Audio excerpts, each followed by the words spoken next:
Okay, circle theorems. Because circle theorems is quite a big topic, I'll split up into 2 lessons. First one, I'm still on the first 3 ones, and we'll do the second lot in the second lesson. Right, here's your start task. It's quite nice, quite simple. You've got a circle, you've got all these words at the side. Can you please link them up? Pause the video if you need to. So the answers are here. The only thing you really need to notice is that your chord goes from one side of the circle to the other. By that logic, the diameter is also a chord, but it's a special type of chord.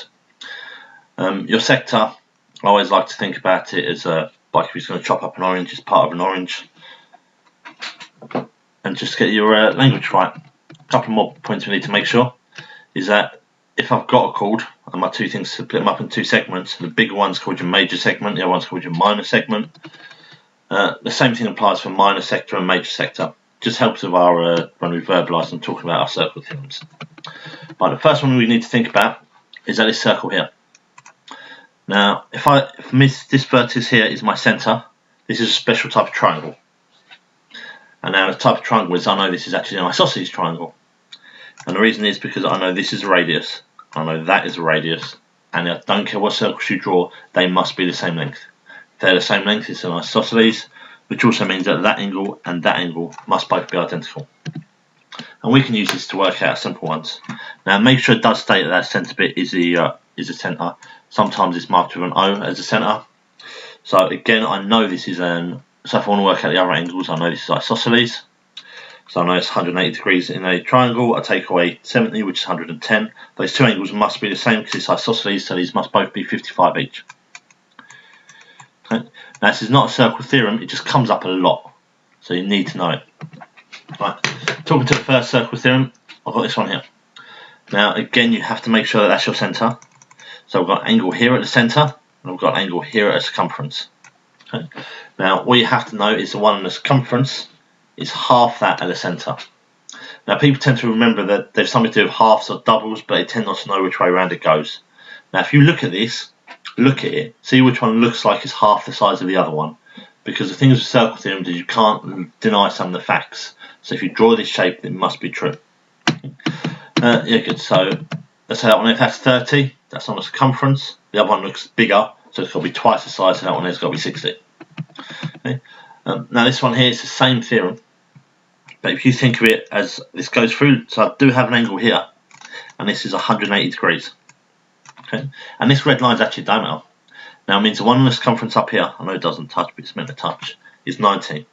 So again, what this means is that if you've got a diameter and the other and all the vertices are on the circle, then it must be a right angle triangle. It's impossible to draw one of these without it being a right angle.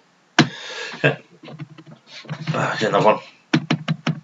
Okay, now this, it looks different, it's the same as the first one. So I've got an angle here at the centre, and I've got an angle here on your circumference.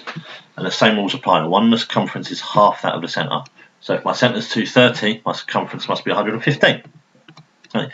Just people don't see it, that's all. That's the first one before. Now this one here, again, this can be interpreted as the same.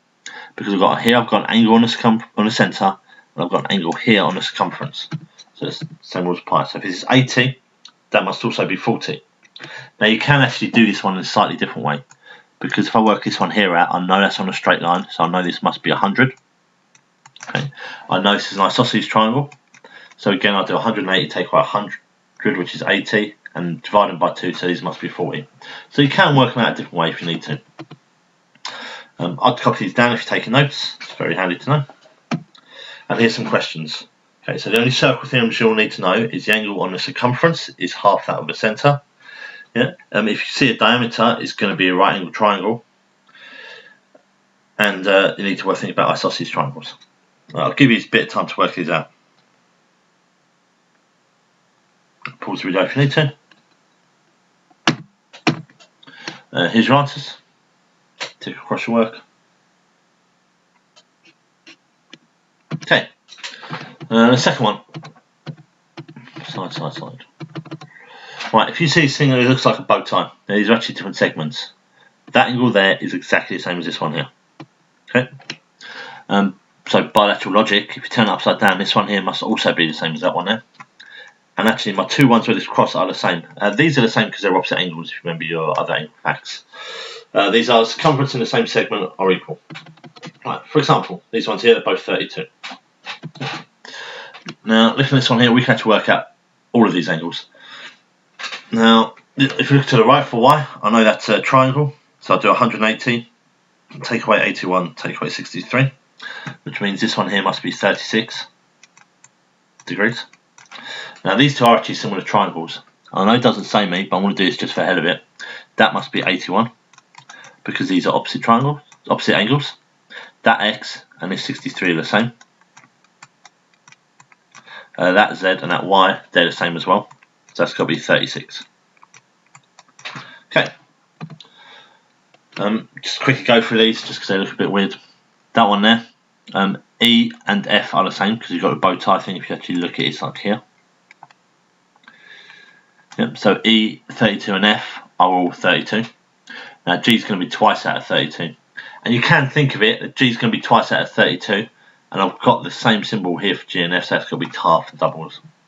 Right, here's some questions for you to do. Give you some time to work it out. Pause the video if you have to. Some of these are nice questions, especially ones at the bottom. Here's your answers. Tick across your work.